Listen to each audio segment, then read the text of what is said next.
ప్రకృతి వ్యవసాయ రైతులకు నా నమస్కారం అండి. ఈరోజు మీరు చూస్తున్నారు మా ప్రకృతి వ్యవసాయ భూమి. దీనిలో మేము ప్రకృతి వ్యవసాయం చేస్తాము. దీనిని మొట్టమొదటగా మేము ప్రకృతి వ్యవసాయంలో భాగంగా నవధాన్యాలు వేయడం జరిగింది.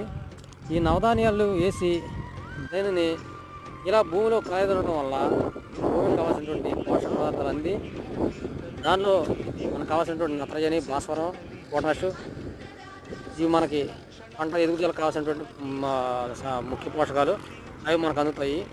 దాని ద్వారా మనకు కావాల్సినటువంటి భూమిలో కావాల్సినటువంటి మంచి బ్యాక్టీరియా, తద్వారా మనకి వానపాముల వ్యవస్థ కూడా పెరుగుతుంది.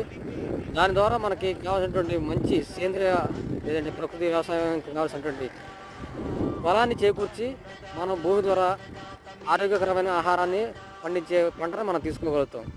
దయచేసి అందరూ తెలుసుకోండి. జై జవాన్, జై కిసాన్.